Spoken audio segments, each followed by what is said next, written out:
के पात्र प्रचलन की द्वितीय बोली 11,111 रुपए। क्या नाम आंटी? पारस प्रगति महिला मंडल। पास प्रगति महिला मंडल कटरा बाजार सागर महाराज जी के चरणों में निवेदन करती है। महाराज श्री जी आपका सागर के लिए आगमन हो, हम पलक पावड़ बजाए आपकी आपकी आपकी प्रतीक्षा करते हैं, अगवानी करते हैं। सागर में पारस प्रगति मंडल सागर गुरुवर के पात्र प्रचलन की द्वितीय बोली पारस प्रगति मंडल सागर। सभी लोग गुरुदेव को श्री चरणों में बारंबार नमोस्तुति। गुरुदेव तारो सागर पधारो, गुरुवर हमको तारो सागर सागर को सागर महाराज की बहुत जरूरत है।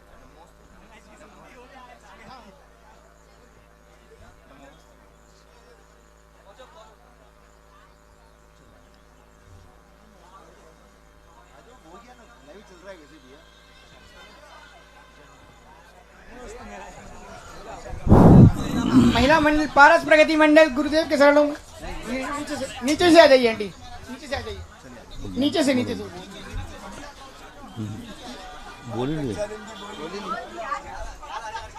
11,000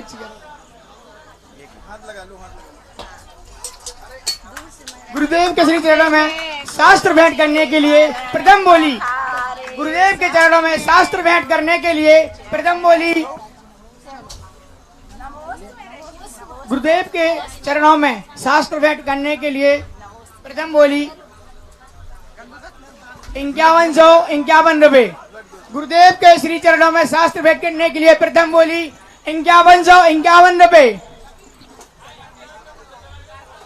गुरुदेव के कर कमलों में शास्त्र भेंट करने की बोली 5151 रुपए। 5151 रुपए प्रथम बार, 5151 रुपए द्वितीय बार, 5151 रुपए। गुरुदेव के श्री चरणों में शास्त्र भेंट करने के लिए 5151 रुपए प्रथम बार, 5151 रुपए द्वितीय बार और 5151 रुपए अंतिम बार। युवा मंडल समस्त युवा मंडल परसोरिया गुरुदेव के श्री चरणों में शास्त्र भेंट करें। आगे आइए भैया लोग।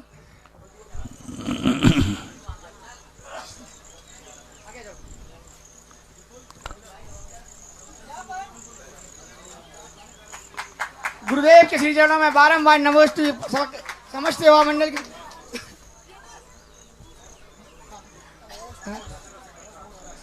गुरुदेव के श्री चरणों में समस्त सेवा मंडल की विशेष दान। अब सौंप दिया इस जीवन का, अब सौंप दिया इस जीवन का, सब भार तुम्हारे चरणों में, उद्धार तुम्हारे चरणों में, उद्धार तुम्हारे चरणों में। गुरुवर हमको तारो, गुरुवर हमको तारो। गुरुदेव से निवेदन है प्रवचन के लिए सकल मंडल दिगंबर जैन समाज गुरुदेव से निवेदन कर दिए। गुरुदेव प्रथम अपने वचनों से कृतज्ञ करें। नमोस्तु गुरुदेव, नमोस्तु गुरुदेव, नमोस्तु। जय श्री ओम नमः सिद्धेभ्यः, जय श्री ओम नमः सिद्धेभ्यः, जय श्री ओम नमः सिद्धेभ्यः। सर्वमंगल मांगल्यम सर्वकल्याणकारकम प्रधानम सर्वधर्माणां जैनम जयतु शासनम, जैनम जयतु शासनम।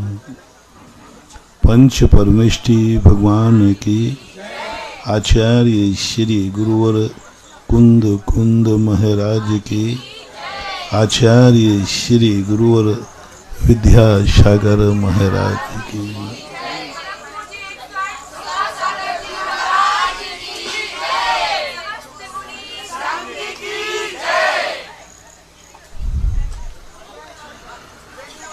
कोई भी पुरुषार्थ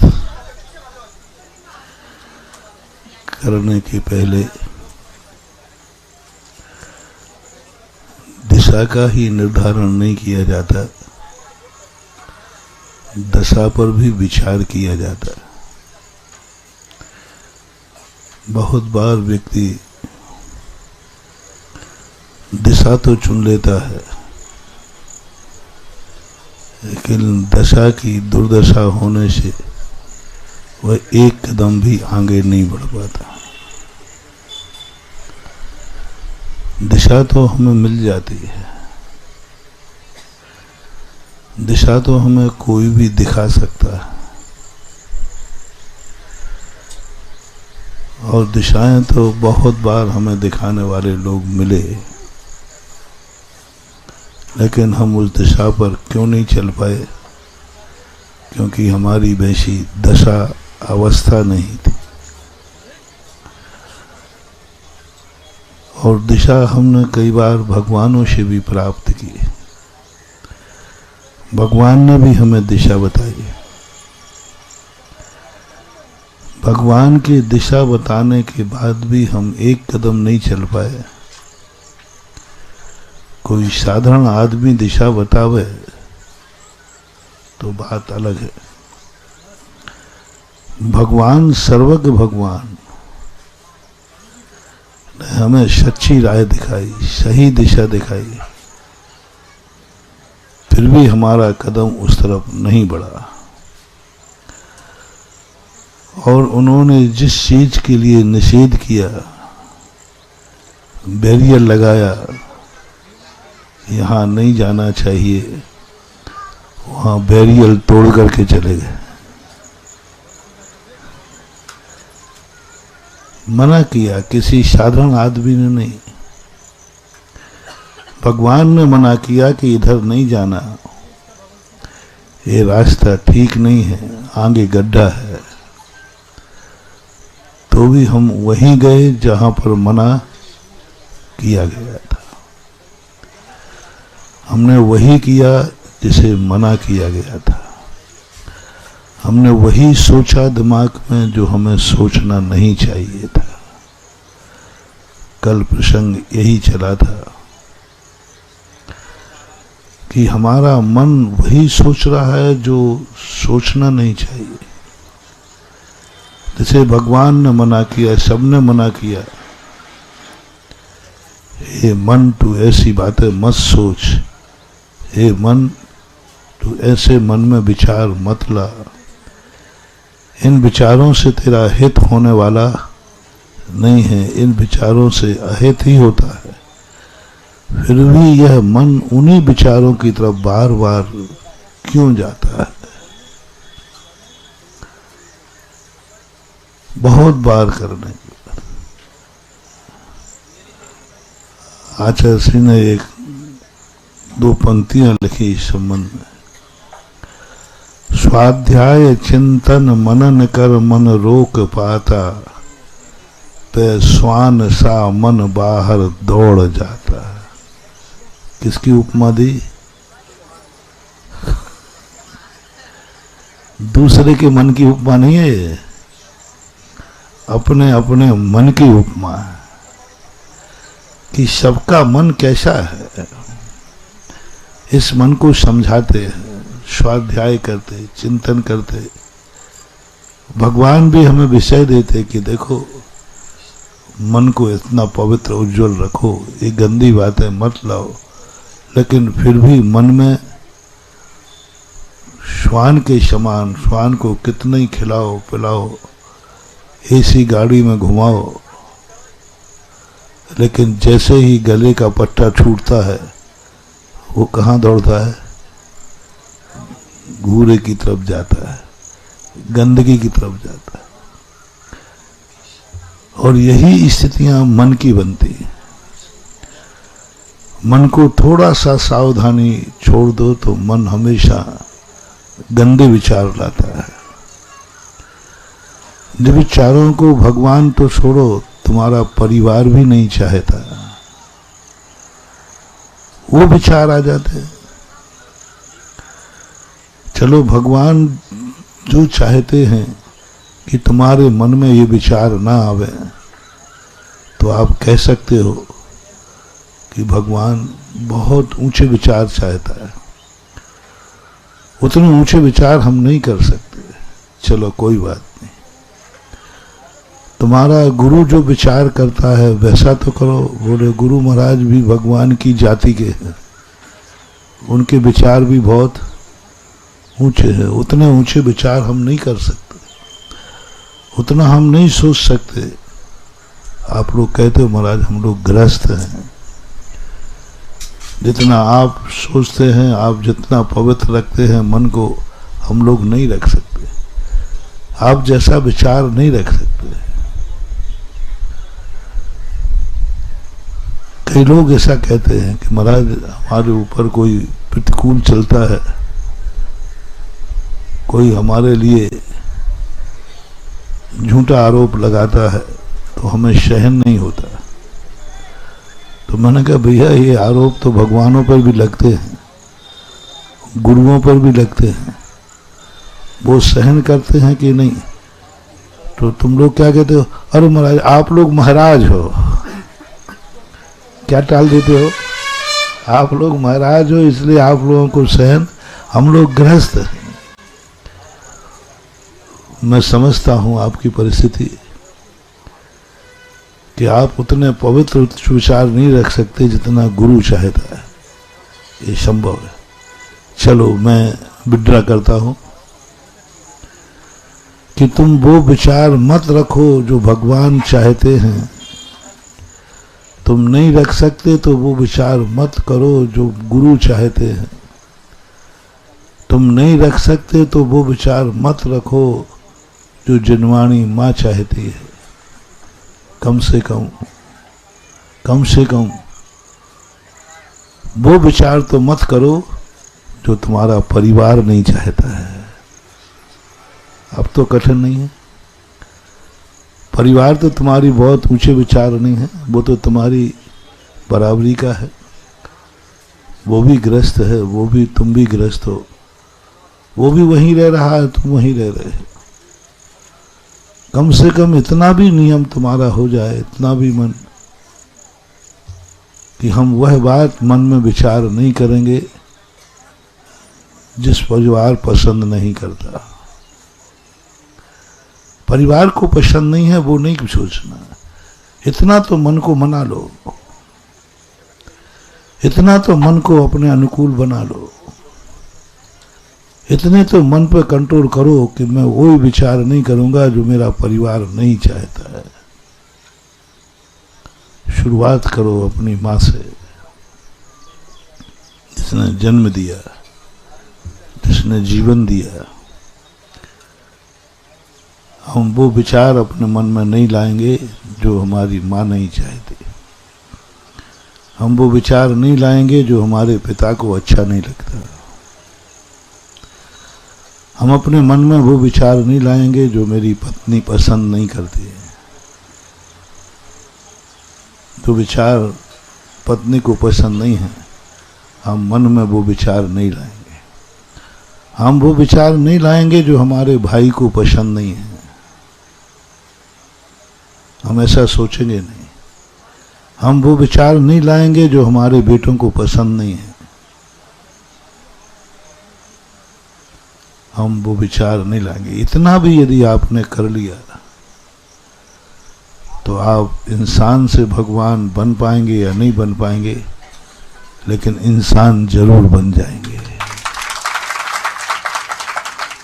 जिसके अनुसार तुम अपने विचार बना लोगे तुम वही बनोगे। भगवान के अनुसार यदि हमने मन के विचार बना लिए तो हम भगवान बन जाएंगे। गुरु के अनुसार विचार बना लिए तो हम साधु बन जाएंगे। और परिवार के अनुसार यदि हमने विचार बना लिए तो हम इंसान बन जाएंगे, अच्छे गृहस्थ बन जाएंगे, अच्छे बेटा बनोगे, अच्छे पति बनोगे, अच्छे पिता बनोगे, अच्छे भाई बनोगे। ठीक है, मत बनो भगवान, मत बनो गुरु,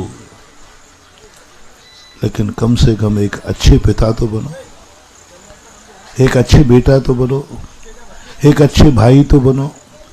वो तो तुम्हारी बराबरी के हैं, उनके ज्यादा ऊंचे विचार नहीं हैं। वो नहीं चाहते कि तुम बहुत अच्छा सोचो, बहुत कम मीडियम है उनका। इतना तो कम से कम आना ही चाहिए। यदि आपने गृहस्थी बसाई है, गृहस्थी में हैं, तो गृहस्थ का सबसे बड़ा मोटिवेशन साधना का मंत्र है। यदि गृहस्थ को खुशहाल चाहते हो, गृहस्थी सलामत चाहते हो, जन्मांतरों में भी हमारी गृहस्थी अच्छी रहे,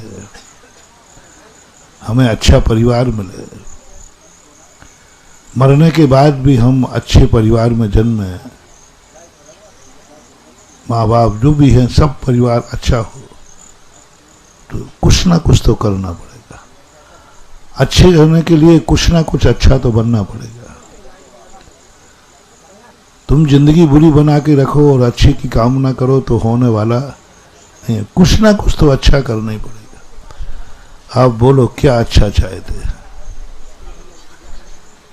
फैसला आपके हाथ। अच्छा भगवान चाहते हो तो भगवान के अनुसार विचार करना पड़ेगा।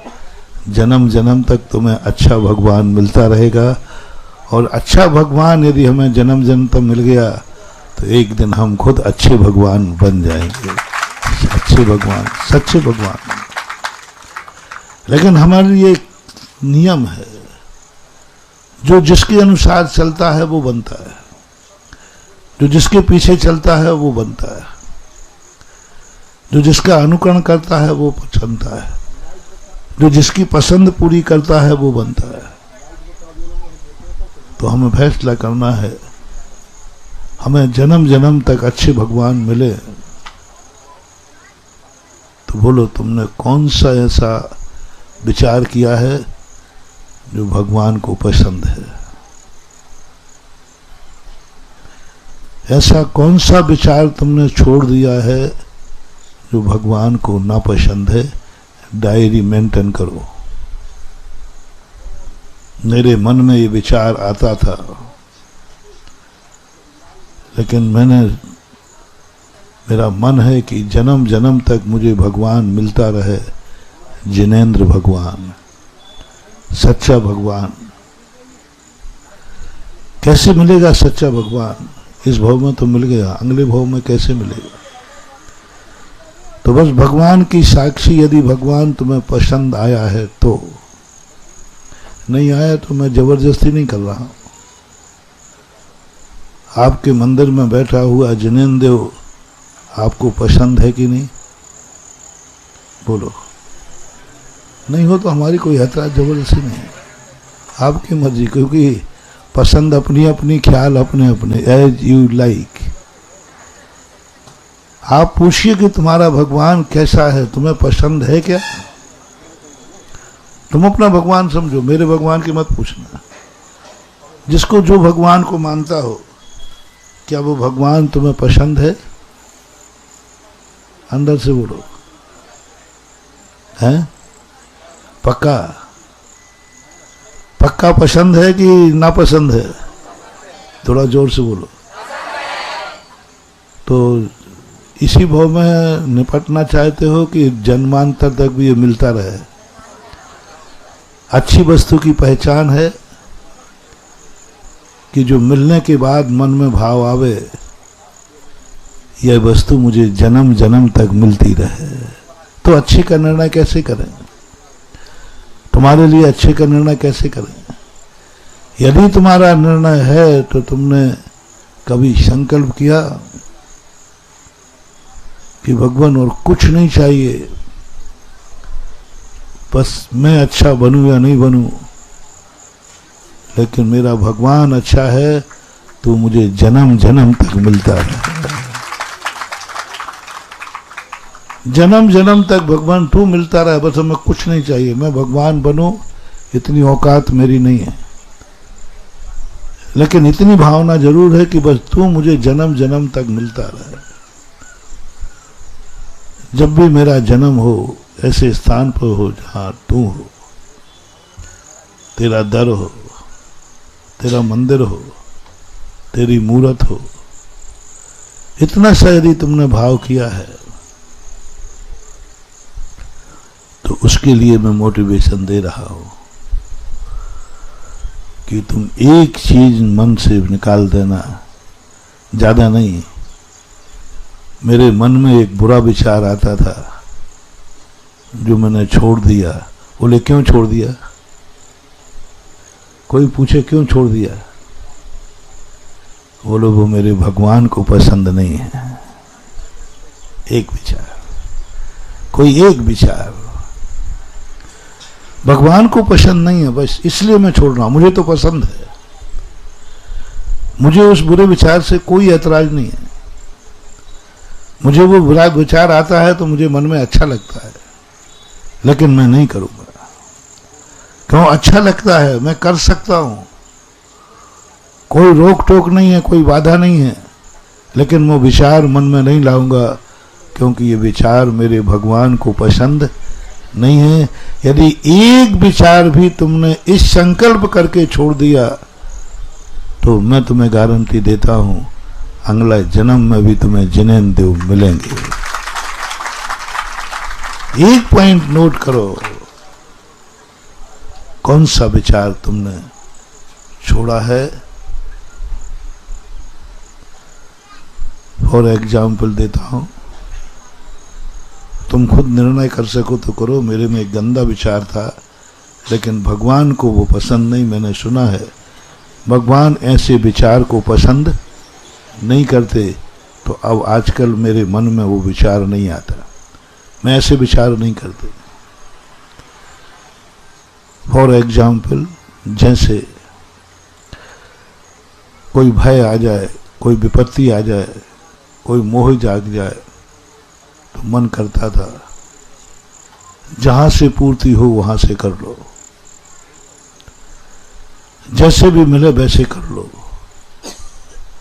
लेकिन मेरे भगवान को पसंद नहीं है कि भयासा स्नेह लोवाश्य कुदेवागम लिंगिना। मैं भय और लोभ के वशीभूत होकर के कुदेवों के पास जाऊं, रागी देशी देवताओं की आराधना करूं,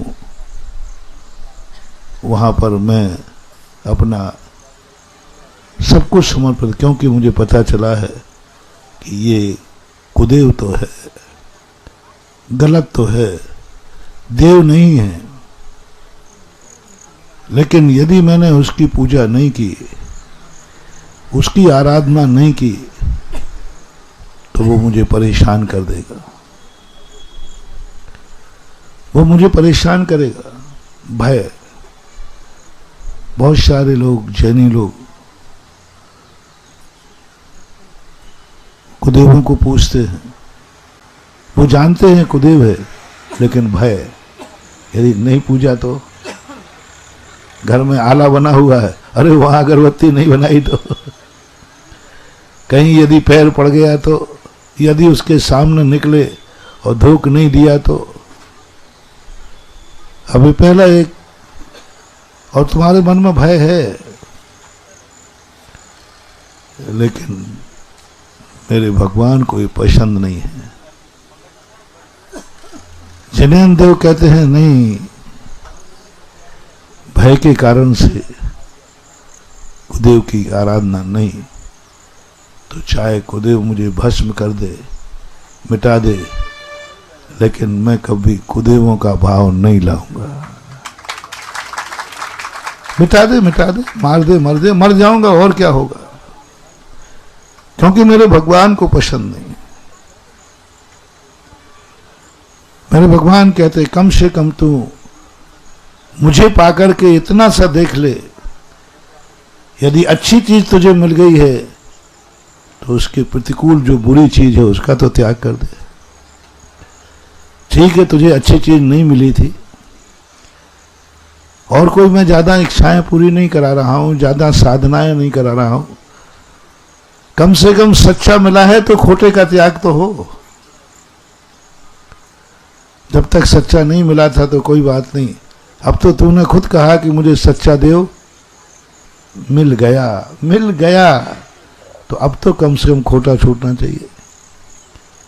कितने लोग हैं जो सच्चे को भी पकड़े हैं और खोटे को भी पकड़े। तो भगवान कहते ये क्या तेरी, इससे अच्छा तो वो ठीक है जो सच्चे को पाने के बाद भी सच्चे को नहीं पाने के लिए नहीं पाया, इसलिए वो खोटे के पास है। सच्चे को नहीं पाया इसलिए खोटे के पास है।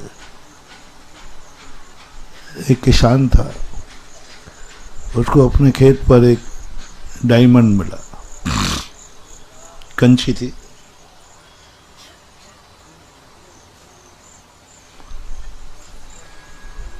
अच्छा लगा, उसने कहा चलो बच्चों को दे देंगे, कंची पिल्ली खेलेंगे।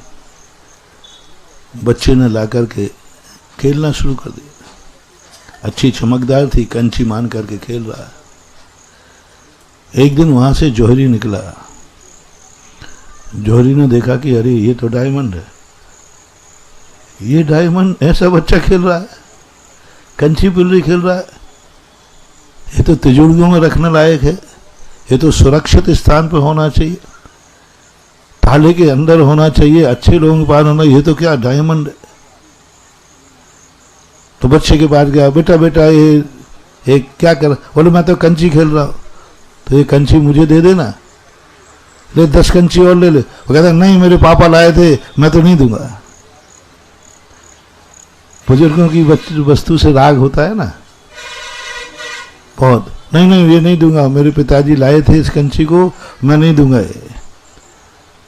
तेरे पिताजी कहाँ हैं? बोले घर पे, बुलाओ। बुलाया, बोले जो बच्चा कंची खेल रहा है,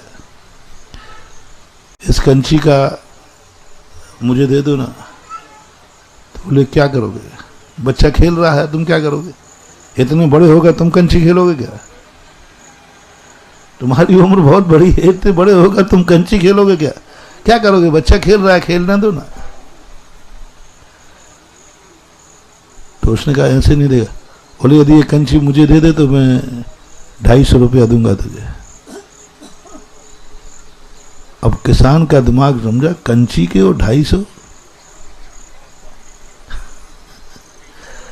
कंची के वो 250 बोल दिया, इसके मुंह से निकल गया, क्योंकि उसकी जिंदगी में तो कीमत थी कि ये तो डायमंड है।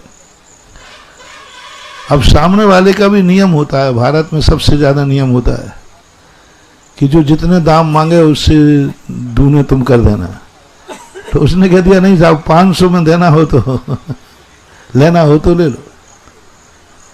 उसने सोचा 500 में, कंची जान रहा है क्या, छोड़ो इसको, अरे देना हो तो 250 में, नहीं तो मैं जा रहा हूं। वो आगे चला गया। इतने में दूसरा व्यक्ति आया, ज्ञानी था। उसने कहा ये तो डायमंड है, अनमोल। उसने कहा भाई ये कंची मुझे दे देना। बोले नहीं साहब इस कंची नहीं है, ये बहुत कोई चीज अच्छी है, 250 लग चुके हैं। 250। अब किसान के मन में कीमत हो गई, किसान के मन में भाव आ गया, 250 लगा है, इसका अर्थ कोई ना कोई चीज है। तो तुमने 250 में नहीं दिया? नहीं मैंने तो 500 मांगे थे, 500 मांगे थे। अब कितना? बोले 500 दे दो। उसने तुरंत पहली बात में, पहली जबान में ये 500 रुपया पकड़ो, और बच्चे से कहा बेटा ये 50 रुपया तू मिठाई के पकड़, और कंची लेकर के चला गया। बहुत बड़ा मोटिवेशन महानुभाव। कंची ले जाने के बाद अब वो लौट के आया।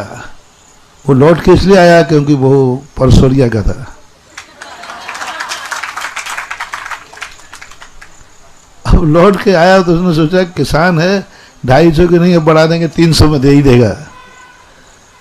तो वो आया, भैया दे दे, अब 250 300 में देना हो तो दे दे। बोले 500 में चला गया, 50 रुपए बच्चे को मिठाई की और दे गया। बोले मूर्ख तू लुट गया,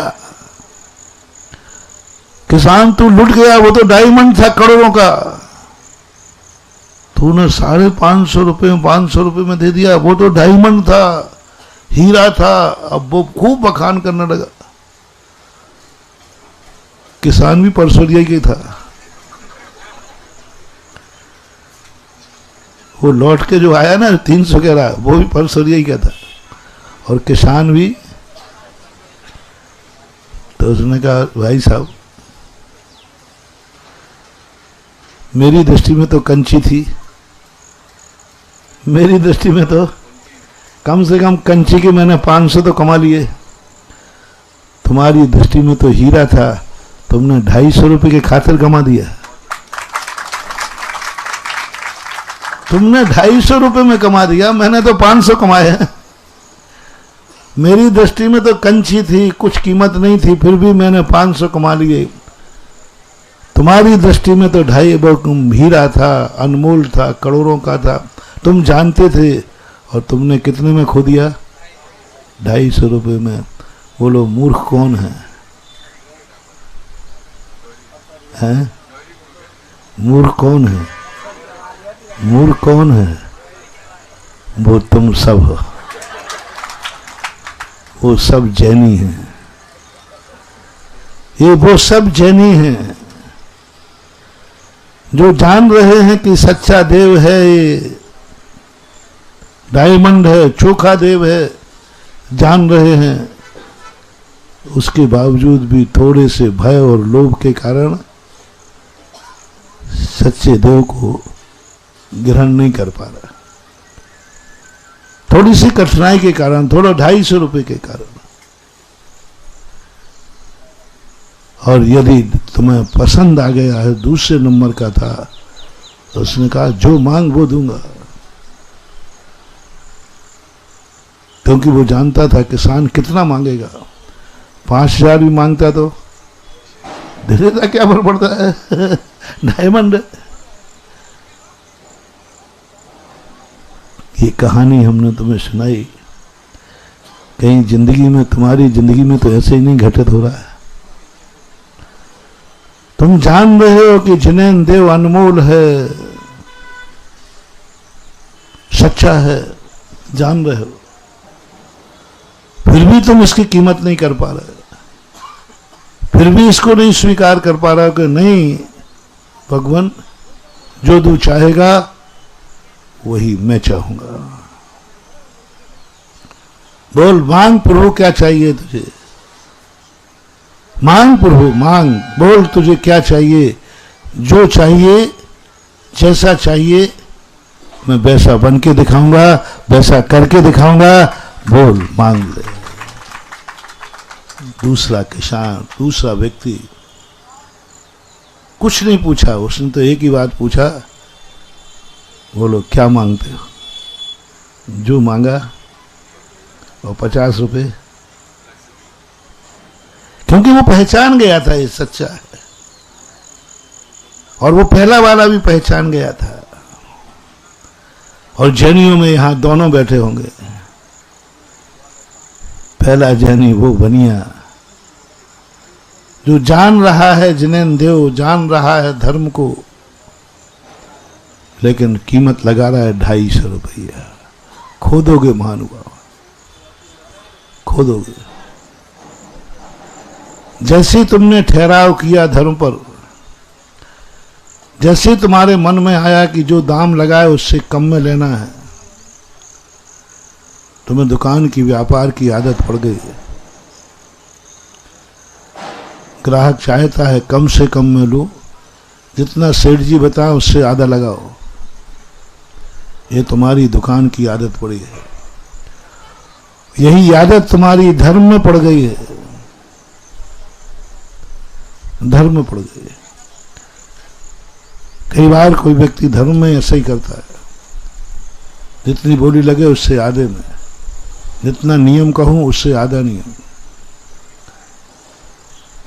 चौके में होता है,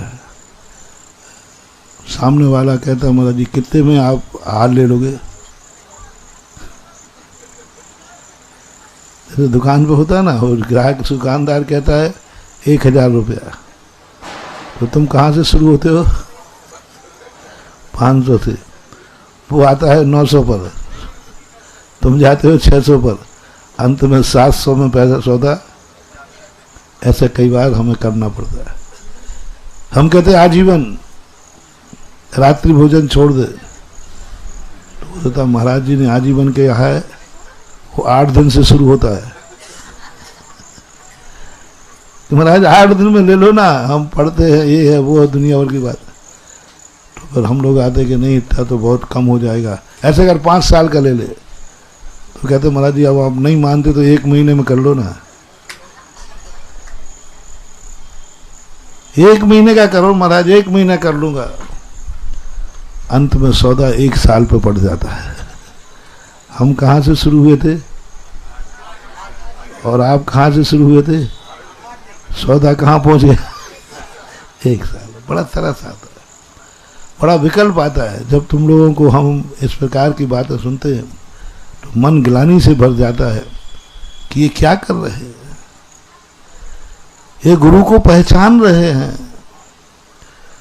गुरु की बात को पहचान रहे हैं कि गुरु जो कह रहे हैं वो बात अनमोल है, उसके बावजूद भी भाव मोल कर रहे हैं, उसके बावजूद भी मोल भाव कर रहे हैं, उसके बाद भी सोच रहे हैं कम से कम में हमारा कार्य हो जाए।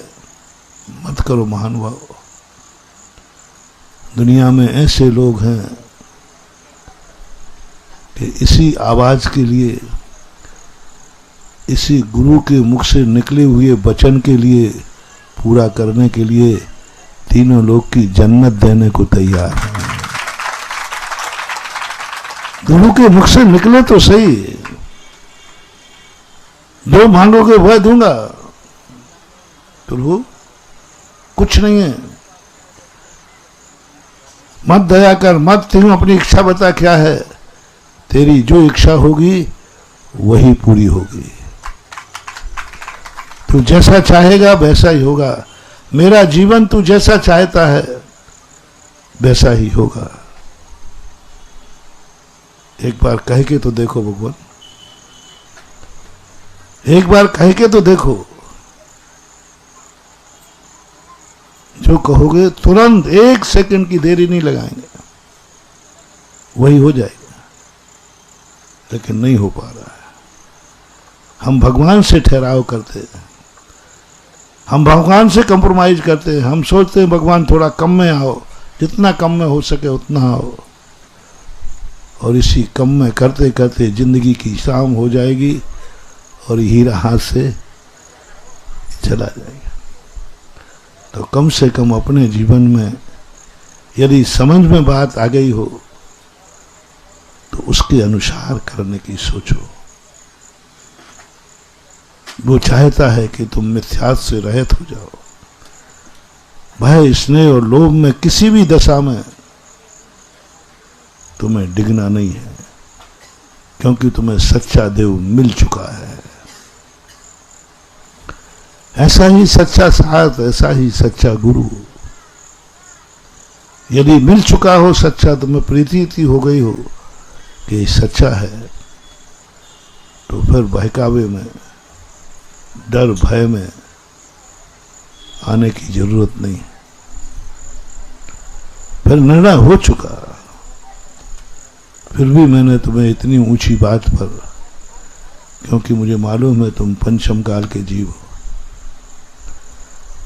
तुम बनियाई गिरी दिखाए बिना रहोगे नहीं, तुम हीरे का मूल नहीं दे पाओगे। इसलिए आज छायक सम्यक दर्शन नहीं है, छायक सम्यक दर्शन नहीं। उपशम सम्यक दर्शन भी बहुत अल्प है। आज मोक्ष के दरवाजे बंद हैं। आज तुम्हारी क्रियाओं में अतिशय नहीं हो रहा है। शास्त्रों में कितनी तुम छोटी छोटी क्रियाएं करते थे, अतिशय होते थे, आज नहीं हो रहे, क्योंकि तुम्हारी दृष्टि में बनियापन आ गया। तुम मोल भाव कर रहे हो, सस्ता मिले। मैं आपसे शेयर करना चाहूंगा, आप यदि किसी की बोली लेने का मन है, आपका इंद्र बनने का, और आप घर से चले हैं और तुम्हें मालूम है कि महाराज जी के सानिध्य में बोली लगना है और यहाँ का कोई भरोसा नहीं है, अब तुम क्या चाहोगे? और बोली तुम्हें लेना है, मन है, और महाराज के तुम्हें भी रेपुटेशन पता है, उनके सामने बोली इतनी लग बड़ी पहुंचना है कि तुम 3 काल में नहीं ले पाओगे, और उसमें हमारे आचार्य गुरुदेव विद्यासागर जी और हों तो अरे तुम चेले की बराबरी नहीं कर पाओगे उनकी तो मान लीजिए। और तुम्हें मालूम है कि बोली इतनी बड़ी जा सकती है कि हम तो वहां तक सोच भी नहीं सकते, तुम्हारी कुवत भी नहीं, सारी संपत्ति बेच दो तो भी उस लायक नहीं बन पाओगे। अब तुम्हारा घर से चले हो, लेकिन मन जरूर है, मन जरूर है कि मैं बोली लेना है, बस सब घर की तमन्ना है। अब रास्ते में क्या विचार कर रहे हो? सच्चे भाव है लेने का, कच्चा भाव नहीं, सच्चे मन से भाव है। और दूसरा डर ये भी है कि मुझे मिलना मुश्किल है। अब एक उपाय है, माला फेरो, ऊंची ले बोली वाला आज मंडप में आई नहीं, उसकी रास्ते में गाड़ी बिगड़ जाए, उसको कुछ हो जाए, भगवान आज पंडाल में कोई बड़ा आदमी आवे ही नहीं। ये भाव आ सकता है कि नहीं? जल्दी करना है, तबीयत है, अंदर से भाव है, ऐसा नहीं ऊपर से नहीं। अब ऊपर से भाव है, अंदर से भाव है, और उपाय कुछ है ही नहीं, बस एक ही भावना है कि यदि बड़ा कोई सेठ नहीं आया तो आज हमारी लॉटरी खुल जाएगी। तो आप कहो हे भगवान पारसनाथ, क्या करोगे? तो बड़े आदमी की गाड़ी बिगाड़ दोगे, लेट हो जाए, वो आ ही नहीं पाए, वो आ नहीं पाए, उसके पहले 3 हो जाए, XYZ, वो तुम्हारे खाते छोड़ता। और उसका एक सैंपल है कि जब तुम किसी कहीं में सर्विस में हो और किसी दिन लेट हो गए हो, तो आप रास्ते में क्या भाव करोगे? बॉस के आज क्या हो जाए, हे भगवान बॉस के घर में कोई बीमारी आ जाए, उसकी गाड़ी पंचर हो जाए, वो आ नहीं पाए क्योंकि तुम लेट हो गए हो, तो आप उसका कितना बुरा विचार रहे हो। तुम्हारे लेट होने पर तुम अपने बॉस के कितने कितने सोचते हो। मैंने इसका एक प्रैक्टिकल किया, मैं राजस्थान में था, तो एक सज्जन आए, बोले महाराज जी हमें छुट्टी चाहिए, और मेरा बॉस छुट्टी दे नहीं रहा। बस एक ही तरीके से मिल सकता है, बस एक ही तरीका है। कोई छुट्टी थी 1 दिन बाद, और उसे चाहिए थी 2 दिन की छुट्टी जाने की। बस एक ही तरीका, उस समय देश के राष्ट्रपति जेल सिंह थे ना, कौन थे? जेल सिंह, ज्ञानी जेल, वो बहुत सीरियस बीमार थे। बस यदि वो आज चले जाएं, ओहो, मैं स्तब्ध रह गया। यदि महाराज उनको जाना तो ही, वो संडे को गए तो, यदि वो आज चले जाएं तो हम मैं स्तब्ध रह गया। मैंने कि भाई राष्ट्रपति देश का रहा है, तुम मात्र 1 दिन की छुट्टी के लिए क्या भावना भर रहे हो? उसको जाना ही तो है, वो आज चला जाए तो अच्छा है, जाना तो उसको है ही। चर्चाएं थी कि बहुत सीरियस है, कभी भी जा सकते हैं, कभी भी जा सकते, बहुत सीरियस है। तो उसने देखो कहाँ उपयोग किया, यदि महाराज जी वो आज चले जाएं, आपकी कृपा हो जाए तो। मैंने कि ये मुझे भी शामिल कर रहा है, बहुत बड़ा उपकार हो जाएगा महाराज जी, मैं बहुत बड़ा, मुझे बहुत जरूरी काम से जाना है और मेरा बहुत छुट्टी दे नहीं रहा है, बस एक राष्ट्रपति यदि चले जाएं तो आज की छुट्टी हो सकती है, मतलब कल की, आज शाम को चर्चा कर रहा है, और 2 दिन की मिल जाएगी, परसों तो है ही। यानी अपने स्वार्थ की पूर्ति के लिए व्यक्ति इतना गिर सकता है कि देश के राष्ट्रपति की 1 दिन की जिंदगी कम भी करने को तैयार हो सकता है। बंधु नहीं, आपको मात बोली लेने के लिए आपने ये भावना की कि कोई बड़ा आदमी नहीं आ पाए, उसकी गाड़ी पंचर हो जाए, उसका ये हो जाए, वो हो जाए, उसका मन ही नहीं हो भगवान, बस नहीं करना महान पाप,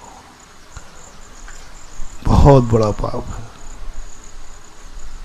बहुत बड़ा दोष है। लो, मैं तुम्हारे लिए बहुत बड़ा मोटिवेशन दे रहा हूं, शक्ति मंत्र। यदि ऐसा भाव किया तो तुम शक्तिहीन होते जाओगे, क्योंकि तुमने बहुत बड़ा पाप किया है।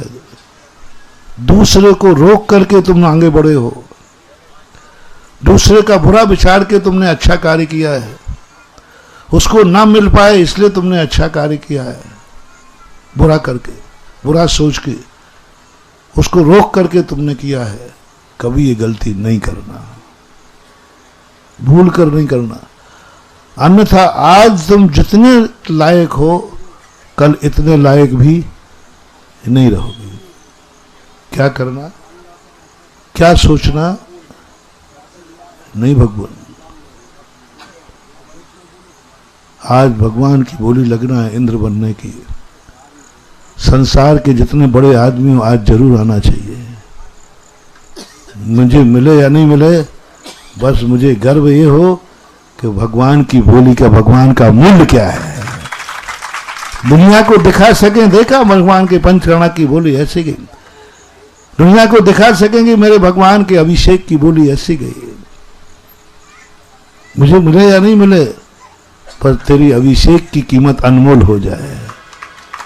मैं तो अनमोल कर नहीं पाऊंगा, मैं तो अनमोल कर नहीं पाऊंगा, मेरी तो समर्थ, पर मुझे इसी में खुशी होगी कि इतनी बड़ी बोली गई, इतनी बड़ी बोली गई, इतनी बड़ी बोली गई कि हमारी पूरी संपत्ति भी उतनी नहीं है, इतनी बोली गई, पर इसी में मैं नाच जाऊंगा कि मेरे प्रभु की कितनी महिमा है, कितनी महिमा है।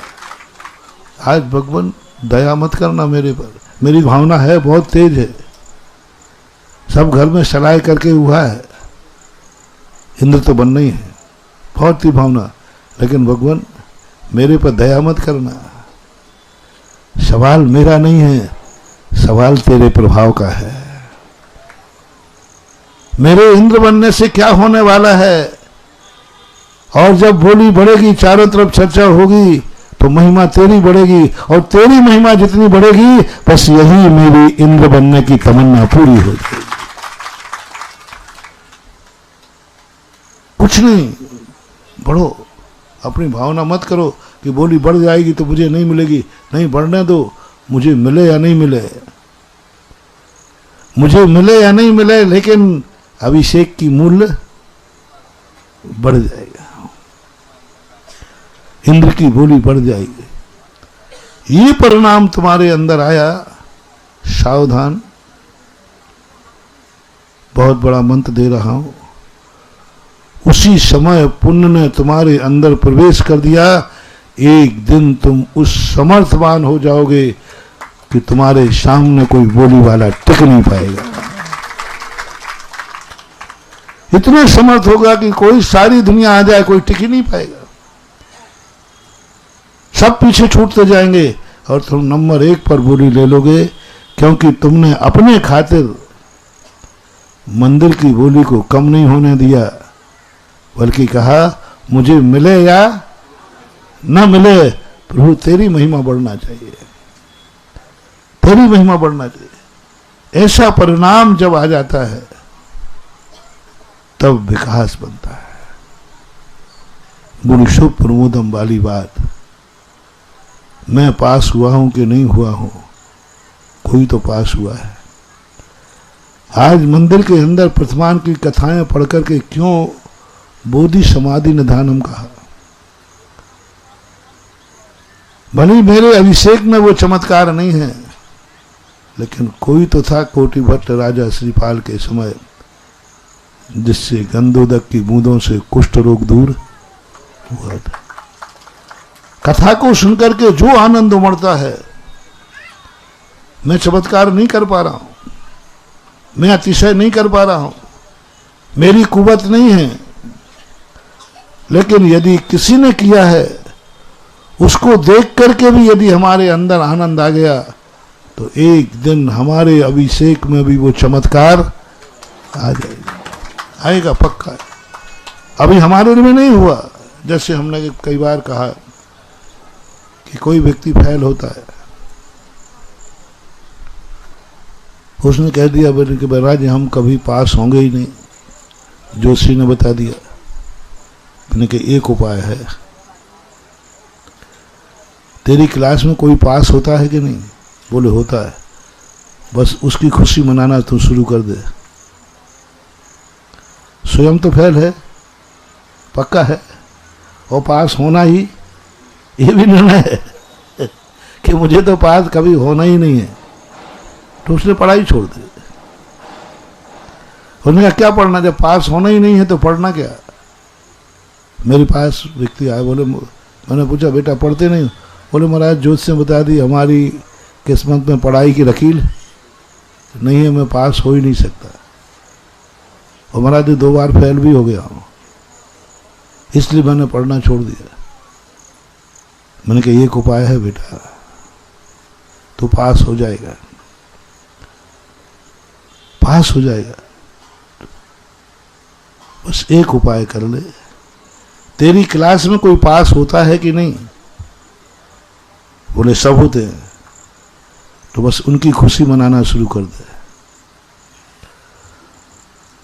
उनको जय जिनंद करना शुरू कर दे और मिठाई बांटना शुरू कर दे। बोले काय की मिठाई? बोला मेरी क्लास का एक साथी अच्छे नंबरों से पास हुआ है, उसकी।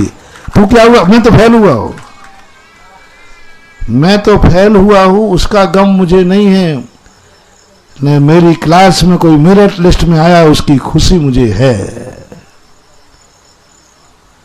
कंपेयर करना, स्वयं फेल हुआ उसका गम नहीं है, लेकिन कोई पास हुआ है उसकी खुशी है। आप सबको मेरा ये मोटिवेशन है, तुम गरीब हो, तुम दुखी हो, तुम परेशान हो, इसका गम की बात नहीं कर रहा हूं मैं, तुम्हें कितना दुख है। तुम बीमार हो, तुम्हें कितना दुख है ये नहीं पूछ रहा हूं। तुम गरीब हो, कितना दुख है मैं नहीं पूछ रहा हूं। तुम्हें और भी कोई परेशानी है, उससे तुम कितने दुखी हो ये नहीं पूछ रहा हूं। तुमसे ज्यादा सुखी जो है उसको देख करके तुम क्या गम भूल सकते हो? अमीरी होने का लक्षण,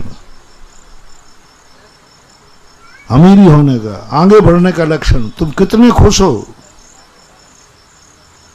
उस बालक से मैंने कहा बस ये 3 कार्य कर ले तो बहुत खुश से नाचना। बोले क्यों? मेरे क्लास का एक व्यक्ति पास हुआ मेरिट लिस्ट में। मैं ना सही कोई तो पास हुआ, मैं ना सही कोई तो पास हुआ, इसकी खुशी मुझे है, इसलिए मैं मिठाई बांट रहा हूं।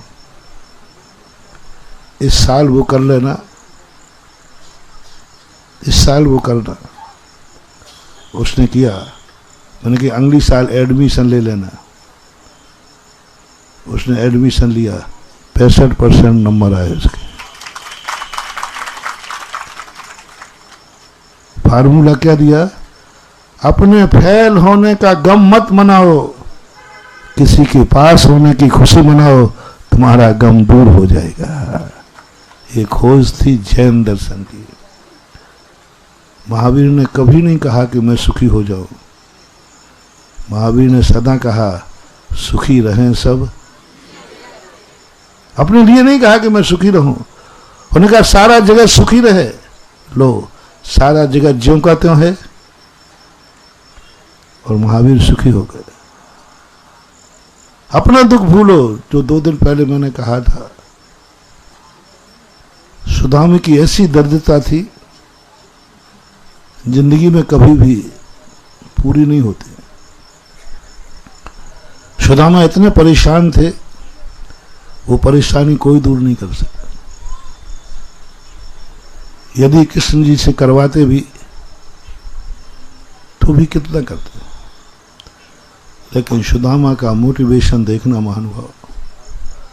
दुखी है। और जैसे द्वारका पहुंचा, श्री कृष्ण का वैभव देखकर नाच पड़ा, सब दुख भूल गया। ओहो मेरा कन्हैया,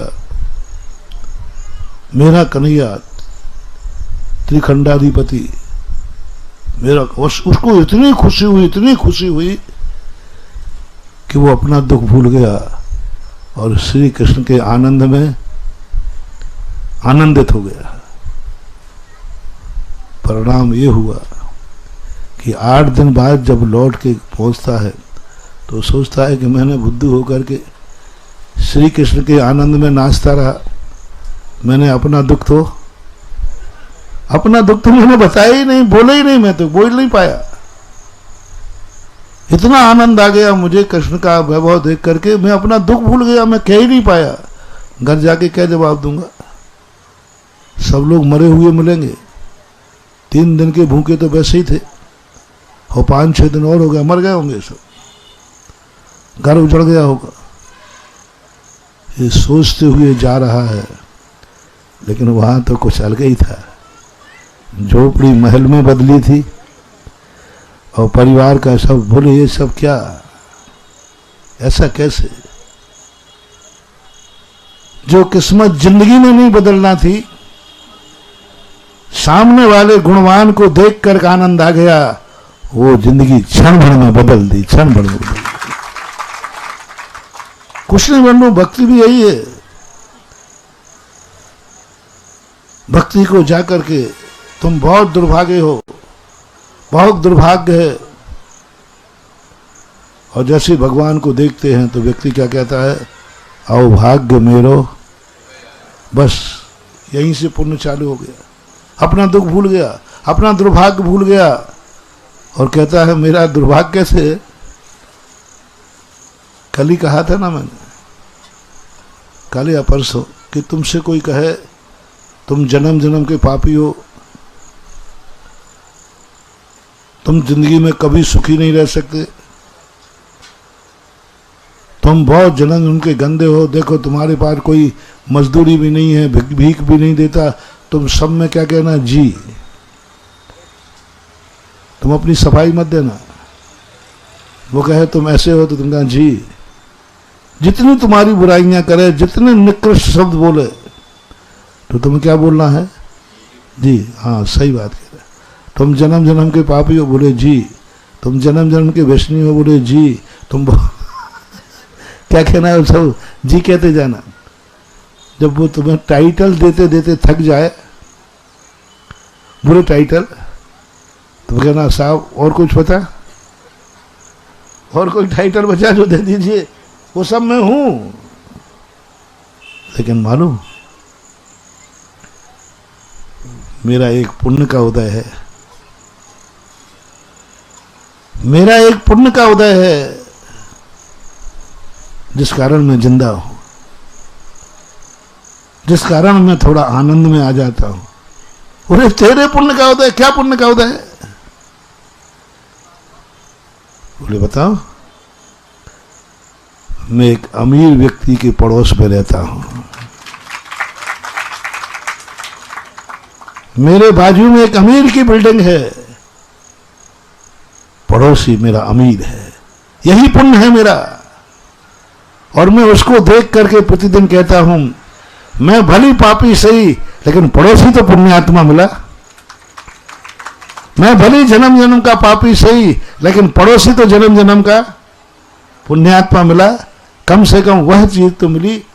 बस इसी बात को देखकर मैं खुश हूं। मुझे ईर्ष्या नहीं होती, कुड़न नहीं होती कि मैं गरीब हूं, देखो ये अमीर है।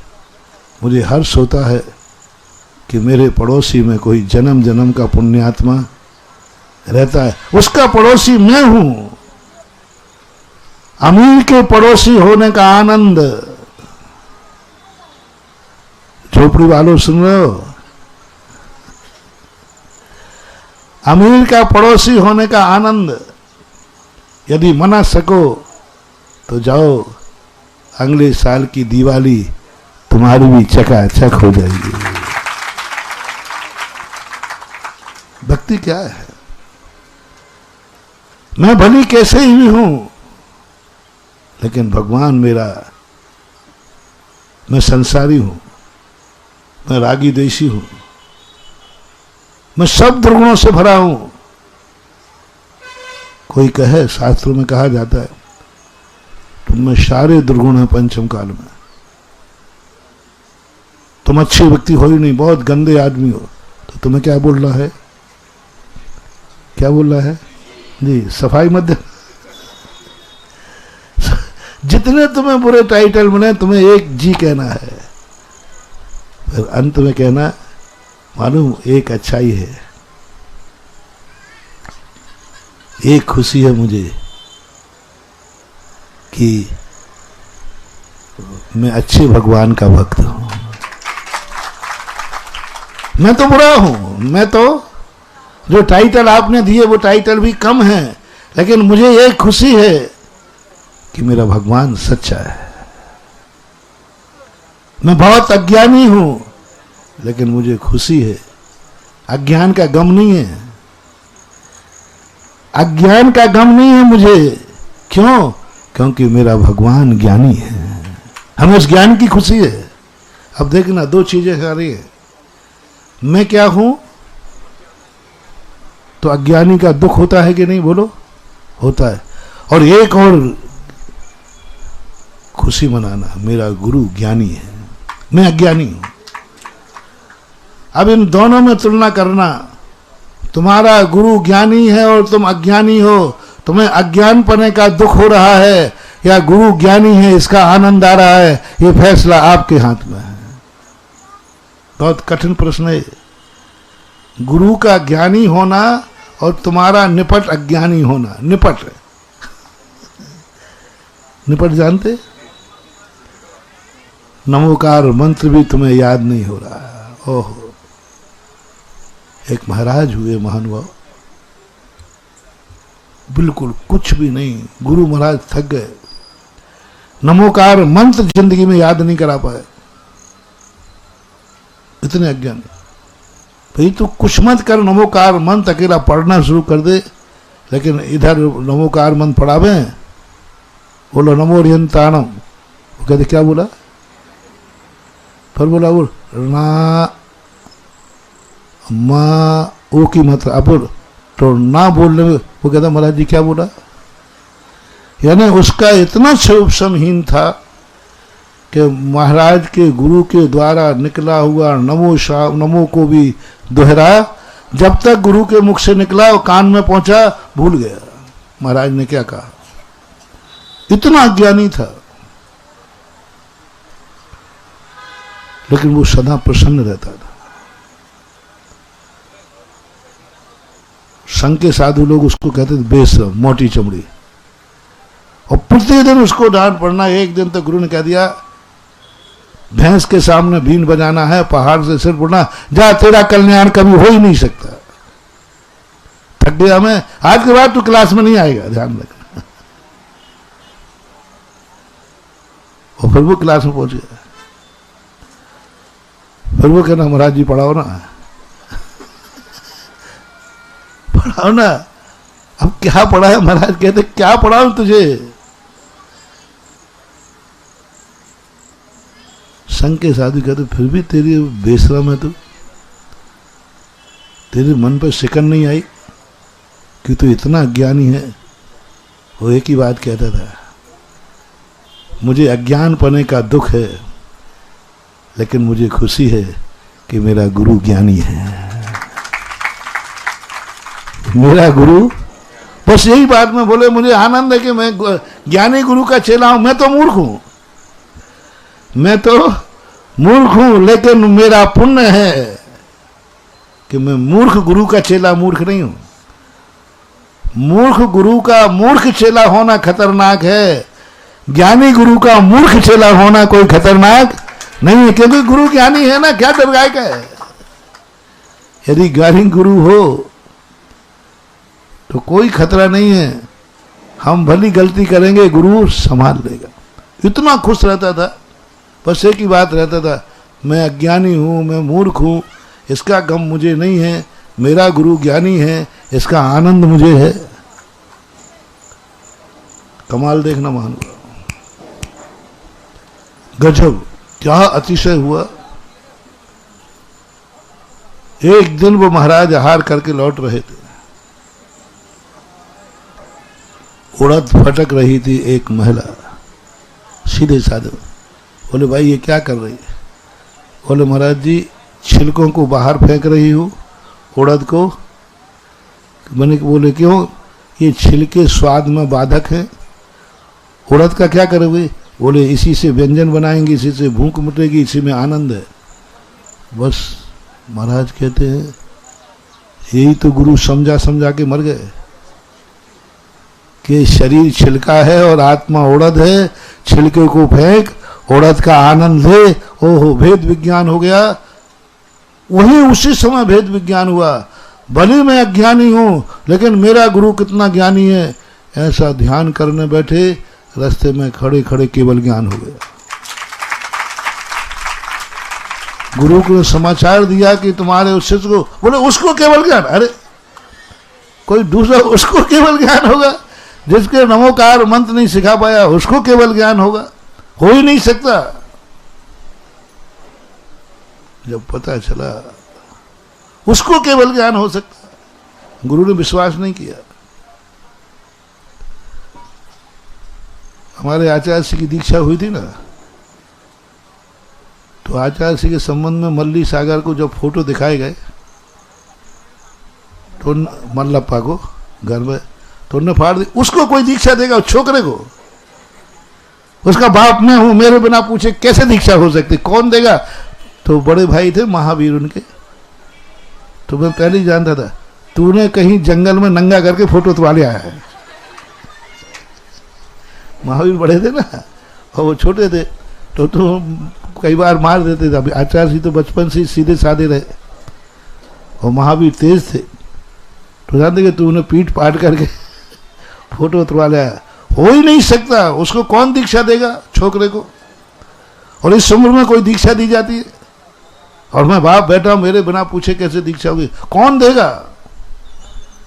तब श्रीमंती ने कहा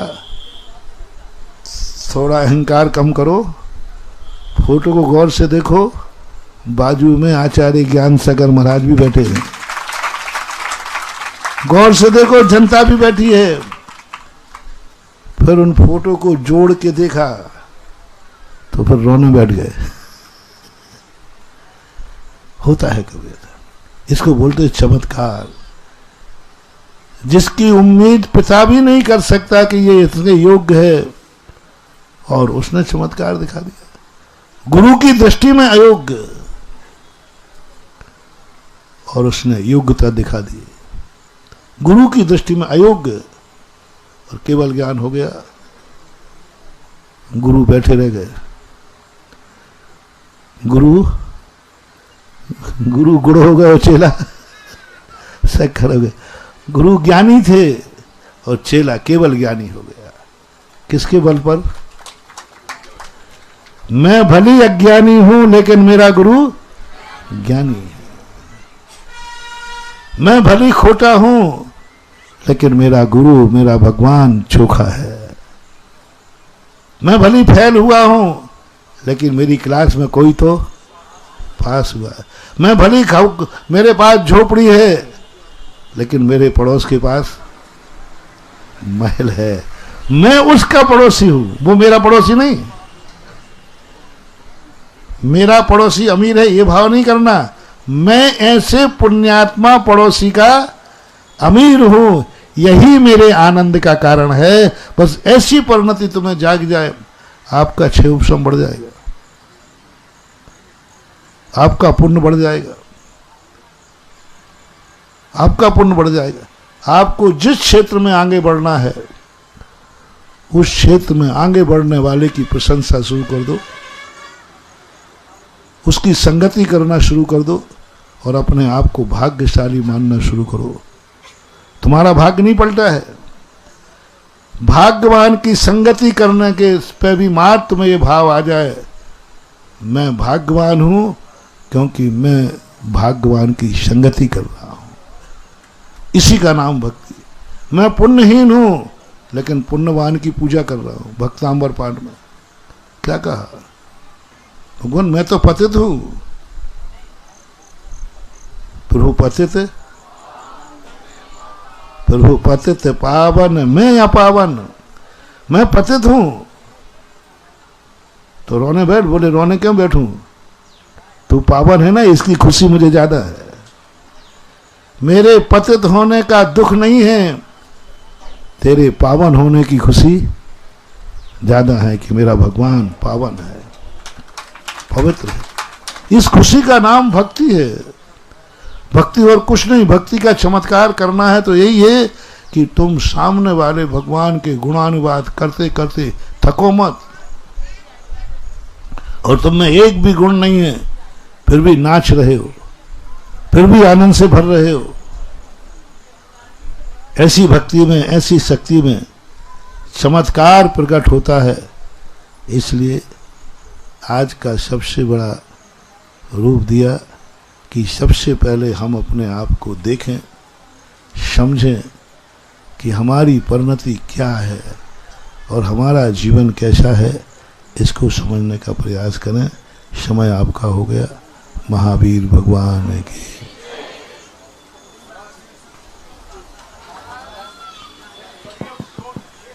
दो मिनट सभी लोग यहीं पर बैठ जाइए। महाराज श्री, आपने बताया था कि जो परसौरिया वाले हैं उन्होंने जो मणियां थी उनको तो बेच दिया है, लेकिन हमारे सामने आज साक्षात कल्प वृक्ष विराजमान हैं, जिनसे हमने श्री पारसनाथ धाम मांगा और जिन्होंने हमें दे दिया। और इसके बाद में हम दो चीज और मांग रहे हैं महाराज श्री, कि आपके चरणों से जो आपका जो चातुर्मास है वह परसौरिया समाज को प्राप्त हो, और साथ ही में आपके ही कर कमलों के द्वारा ही हमें पंच कल्याणक प्राप्त हो, तथा जो पार्श्वनाथ धाम परसौरिया जो निर्मित हो रहा है उसमें 7 कलश में सबसे पहले श्रीमती शकुन जैन, लकी जैन, छोटू जैन चौधरी परिवार के द्वारा 51,000 रुपए की राशि यहाँ पर प्राप्त हो चुकी है, तथा राजेश जैन, बबीता जैन, राजा जैन, सारिका जैन, वासु जैन परसौरिया, इनकी तरफ से भी 7 कलश की राशि में 1 लाख रुपए जमा हो चुके हैं, तथा महाराज श्री संजय जैन जो कि जिनकी तरफ से 2100 रुपए यहाँ पर प्राप्त हुए हैं। और महाराज श्री ये प्रकाश चंद जैन, स्वतंत्र कुमार, स्वदेश कुमार, संजय कुमार जैन ने आज साधनी धारा में बोली लगाई हुई थी और उसके उपलक्ष्य में इनको नहीं मिली, इन 51,000 रुपया की दान राशि दी हुई है। और इसी श्रृंखला में आज महाराज श्री आपके द्वारा जो भूदान की 15x15 की स्कीम चलाई गई है, इसमें भी आज 7 लोगों के नाम और जुड़ गए हैं। ये संख्या हमारी 30 के करीब पहुंच चुकी है आपके आशीर्वाद से। इसमें श्रीमती गेंदाबाई आकाश, आशा आकाश, शिवाजी, अजित, साक्षी, मकरोनिया वालों ने 2 लाख दो भूदान दिए हैं गुरुजी। इनके पुण्य की बहुत बहुत अनुमोदना है। श्री सुनील कुमार भाटिया बेगमगंज वालों ने भी एक भूदान की घोषणा की है 1,11,111 रुपए की। प्रोफेसर के जैन, स्मृति प्रोफेसर सरोज जैन की श्रियान सेनक द्वारा 1,11,000 रुपए की एक भूदान के लिए घोषणा की गई है। डॉक्टर ग्रीष्म जैन दमोह द्वारा भी एक भूदान की घोषणा की गई है। अशोक कुमार, मीना जैन, अंकुर जैन, अंकिता जैन परसौरिया वालों ने एक भूदान की घोषणा की गई है। गुरुश्री मुन्नालाल, आशीष कुमार, शुभम जैन डांगी ढेर वालों ने भी एक भूदान की घोषणा की गई है। सुभाष चंद्र बंटू जैन चौधरी परसौरिया वालों ने भी एक भूदान की घोषणा की गई है। महाराज श्री हम लोगों का सब यह अनुरोध है कि आप कुछ दिन का और समय दें, सभी के घरों में आपका मंगल प्रक्षालन हो और हमारा एक कार्य भी पूर्ण हो, हमारी राशि पूर्ण होने की ओर है। और सभी बाहर के ये सब भूदान बाहर के लोगों ने लिए हैं, पुण्य अर्जित किया है, इनके पुण्य की बहुत बहुत अनुमोदना करते हैं। महाराज श्री आशीर्वाद दीजिए। और जो भी भूदान देना चाहते हैं वो अपना भूदान लिखवाएं और महाराज श्री के सामने भी घोषणा करवाएं, इसका पुण्य बहुत ही होगा। हम यहाँ से तुच्छ व्यक्ति के लिए सॉरी आपको दिया है।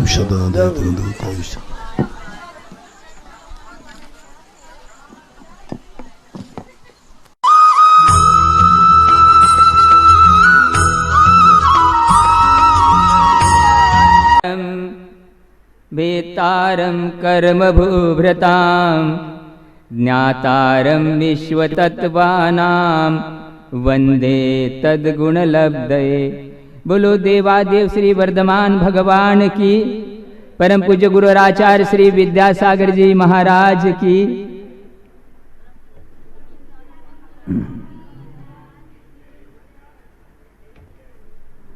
आचार्य उमा स्वामी महाराज जी ने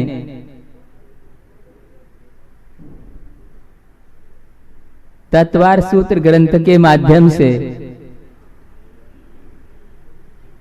10 अध्याय के माध्यम से भव्य जीवों के लिए संसार दुख से निकल करके मोक्ष सुख प्राप्ति का उपाय बताया। इस ग्रंथ के ऊपर आचार्य पूज्यपाद भट्टा कलंगदेव, आचार्य विद्यानंद आदि आदि बहुत आचार्यों ने, विद्वानों ने संस्कृत हिंदी भाषा में अनेक टीकाएं की है। जहां तक मेरे विचार से ये तत्वार सूत्र के ऊपर इतनी टीकाएं हैं, सबसे अधिक टीकाएं इसी के ऊपर उपलब्ध होती है।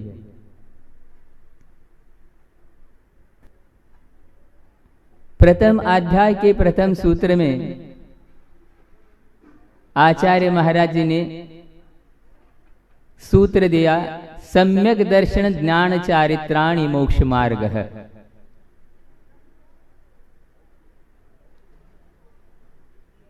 तीनों की एकता का नाम मोक्ष मार्ग है। वर्तमान में अनेक लोग स्वाध्याय करते हुए भी इस सूत्र का अर्थ यथार्थ नहीं लगा पाते। जब आचार्य महाराज जी ने तीनों की एकता को मोक्ष मार्ग कहा है, तो सम्यक दर्शन का स्वरूप क्या है, ज्ञान का क्या है, चारित्र का स्वरूप, ये भी उन्होंने उस तत्वार सूत्र में वर्णित किया है।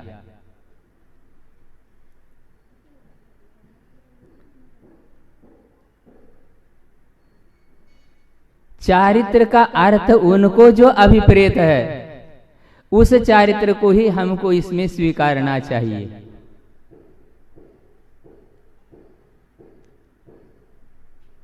कोई व्यक्ति अविरत अवस्था से ही मोक्ष मार्ग मान रहे,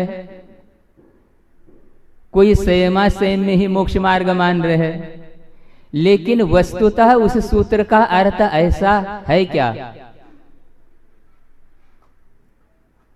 जब आचार्य महाराज जी ने मार्ग शब्द एक वचन दिया है, तो तीनों मिलकर के ही मार्ग बनेगा, एक से दो से मार्ग नहीं बनता। और वह जो चारित्र उन्होंने बताया है, उसका वर्णन भी उन्होंने आगे जाकर के उसी तत्वार सूत्र में किया है।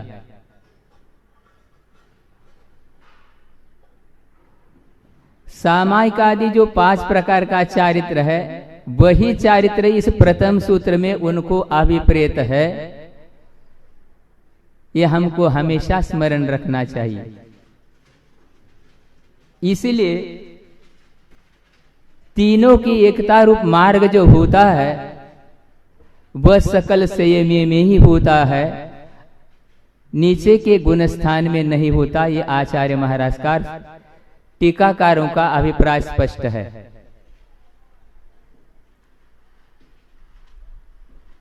दूसरी ओर आचार्य कुंद देव का भी साहित्य है, उसमें भी उन्होंने मोक्ष मार्ग का कथन किया है।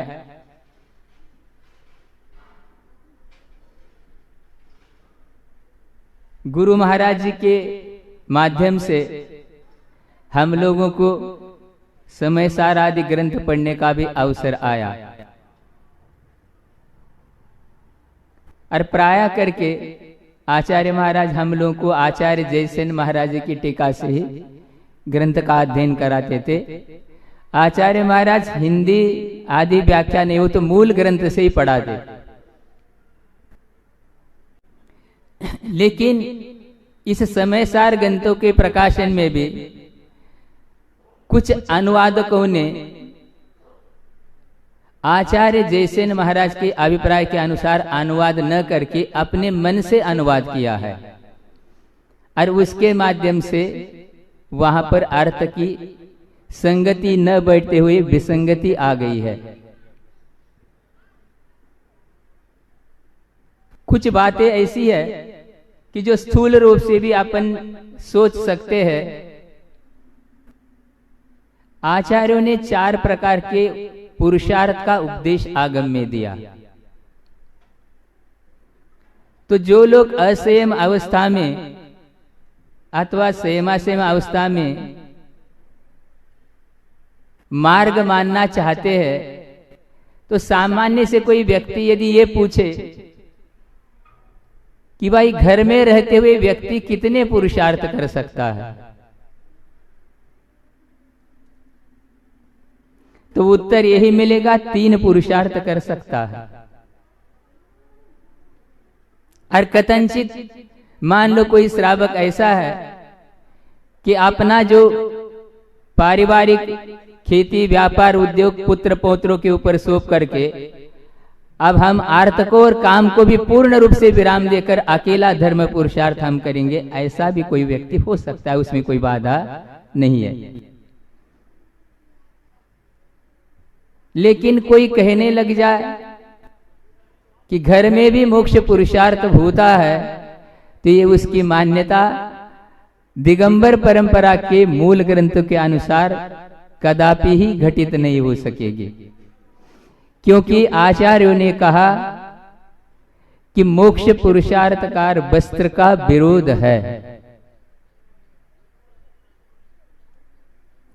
और कदाचित किसी व्यक्ति ने घर का भी विधिवत त्याग कर दिया लेकिन वस्त्र का त्याग नहीं किया, तो आगम के अनुसार इनके पुरुषार्थ को कौन सा पुरुषार्थ कहा जाएगा? तो धर्म पुरुषार्थ ही कहा जाएगा, क्योंकि अभी जो है उत्कृष्ट श्रावक भी शिक्षा ले रहा है मुनि बनने की। इसीलिए इसको हमको धर्म पुरुषार्थ के अंतर्गत ही मानना चाहिए और यही योग्य हमारा श्रद्धान कहलाएगा। समयसार ग्रंथ के सर्वविशुद्ध ज्ञानाधिकार में आचार्य अमृतचंद्र देव और जयसेन महाराज की अपेक्षा से आप लोगों को सबको पता है, समयसार प्रवचनसार पंचाशतिका की गाथाओं की भिन्नता है। अमृतचंद्र देव की टीकाओं में गाथाएं कम उपलब्ध होती है, जयसेन महाराज के टीकाओं में गाथाओं की संख्या अधिक है। लेकिन आचार्य जयसेन महाराज भी बहुत पश्चातवर्ती नहीं है अमृतचंद्र देव के, कुछ ही समय के पश्चात हुए हैं। उन्होंने उन गाथाओं की टीका की है। तो उसमें एक गाथा आती है, दिट्ठी जय हे बनाना, मतलब दृष्टि जो है केवल पदार्थ को देखती है, करता धरता नहीं है उसकी आंख जो होती है। इसी प्रकार ज्ञान भी संसार उदय निर्जरा मोक्ष इनको जानता ही है, करता नहीं, आकारक है। उसका भाव मैं बता रहा हूं।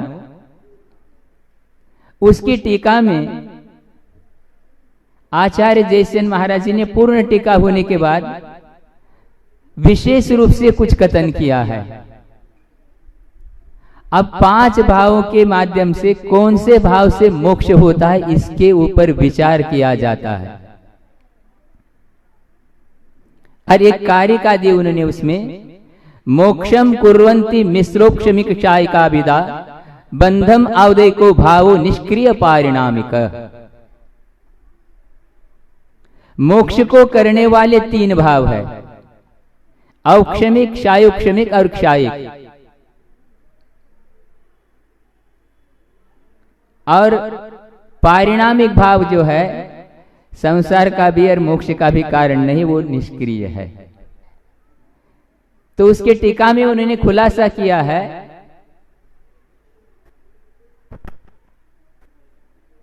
तच्च परिणमनम आगम भाषया औक्षमिक क्षायिकम क्षायिकम भावत्रयम भन्यते। वह परिणमन जो है, जब भव्य जीव ज्ञान तो कभी औक्षमिक होता ही नहीं, प्रथम गुण स्थान से 12वें गुण स्थान तक ज्ञान दर्शन जो जीव का उपयोगो लक्षण वाला लक्षण है वो क्षायो क्षमिक ही भाव रहता है। अब कोई श्रोता इस गाथा को लेकर कहने लग जाए बाकी के सारे अमार्ग है तो फिर क्या अविरत सम्यक दृष्टि देश से में अमार्ग है क्या? ऐसा यदि कोई अर्थ कर रहा है तो ये भी उसकी महान भूल है। कुंद कुंद देव का अभिप्राय क्या है? इसलिए गुरु महाराज हमेशा कहते थे समया अविरोधेन, आगम के साथ विरोध नहीं आए ऐसा ही अर्थ करना चाहिए। या आचार्य कुंद कुंद देव का अभिप्राय यही है कि साक्षात मोक्ष पुरुषार्थ यहाँ नहीं है, इसी की अपेक्षा से इनको अमार्ग कहा है। अविरत सम्यक दृष्टि देश से में भी परंपरा से है, वो साक्षात नहीं। उनको अमार्ग कहने का अभिप्राय आचार्य महाराज का कदापि भी नहीं है। इतना ही नहीं, उसी सूत्र पहाड़ में आगे जाकर के यहां तक हम लोगों के लिए उन्होंने सूचना दी, नविसिज्जैवत्तधरो जिन शासने जय विभो इतिथयरो नग्गो ही मोक्कमग्गो शेषाय उमग्गया सवे। वर्धमान स्वामी के शासन में वीतराग दिगंबर परंपरा में तीर्थंकर भी क्यों न हो वस्त्र सहित मोक्ष को प्राप्त नहीं करता। अरे स्वाभाविक रूप से है, क्योंकि जब वो आते हैं तो तीन ज्ञान को लेकर के आते हैं, तो क्या वही मान लो मार्ग? वैसे ही तीन पृथ्वी से भी आने वाले हैं, फिर वो तो स्वभाव से ही नग्न है, वही मोक्ष पुरुषार्थ मान लो, क्या बाधा है? लेकिन ऐसा होता ही नहीं। मोक्ष पुरुषार्थ मात्र मनुष्य गति में, और वो भी जो है सकल संयम के साथ होता है, यह आचार्यों का अभिप्राय है। इसलिए ऐसी ऐसी टीकाएं कर करके वर्तमान में अनेक विसंगतियां आ रही है। और बात छोटी छोटी, कई बार तो ये प्रसंग आते हैं जब गुरु महाराज के आज्ञा से हम लोग संघ से पृथक विहार करते हैं, तो प्राय करके जहां जहां तक हम लोगों ने विहार किया, चाहे मध्य प्रदेश हो, चाहे राजस्थान हो, चाहे महाराष्ट्र हो, चाहे गुजरात हो, चाहे उत्तर प्रदेश हो, विधान पूजा आदि के समय लोग आरती भी करते हैं भगवान की। और कितना बड़ा उपदेश है ये। हमने तो सोचा देखो, मतलब जिनका परमार्थ देव शास्त्र गुरु पे विश्वास है और उनके माध्यम से वो जैसा है अपने व्रतों को लेकर कर चल रहे, इसलिए आचार्य महाराज ने कहा था कि केवल ज्ञान जो होता है बूढ़ों बाढ़ों को नहीं होता, जो सरल होता है वो वही तरता है टेढ़ों मेढ़ों को मोक्ष मार्ग। क्योंकि मार्ग सीधा, आचार्य महाराज ने कहा था मार्ग ऐसा नहीं होता, मार्ग ऐसा होता है। तीनों एक साथ जब होते हैं, सीढ़ी ऐसी ऐसी नहीं होती। इसलिए गुरु महाराज ने ये भी कहा था कि जिन लोगों की मात्र धारणा एकांत से यही बनी है कि पहले सम्यक दर्शन ही होता है, उसके साथ ज्ञान होगा, उसके बाद आचरण, ये भी एकांत मान्यता है। अनादि मिथ्या दृष्टि भी भव्य जीव युगपत जो है तीनों करणों के माध्यम से प्रथमोपचम सम्यक्त्व के साथ सकल संयम को धारण करते हुए प्रथम गुण स्थान से सप्तम गुण स्थान तक जाता है, कि जहां सिद्धांत ग्रंथ की वाचना गुरु महाराज ने कराई उसमें यह स्पष्ट उल्लेख आता है। कोई पहले से पांचवें में भी जाता है और कोई पहले से चौथे में जाता है। तो क्या तीनों के करण समान है? नहीं, कारण भिन्न होने से कारण भेद अवश्य होता है। इसीलिए एकमात्र सम्यक्त प्राप्ति के लिए करण कर रहा है, एक देश संयम के लिए कर रहा है और एक सकल संयम के लिए कर रहा है। इसलिए इन कारणों के माध्यम से हम लोग इसको समझ सकते हैं। तो जो भी भव्य जो इस प्रकार से आगम के विपरीत अनुवाद आदि कर रहे, हम तो यही भावना रखते हैं, वो भी समझ करके इन आचार्य कुंद कुंद आचार्य अमृतचंद्र जयसेन महाराज के भाव को समझते होते हुए जो भूल है वो सुधार करके सब लोगों के सामने रखे, ताकि स्वयं उनका भी हित हो और सामने वाला की कहे सीख गुरु करुणाधार। बोलो महावीर भगवान की।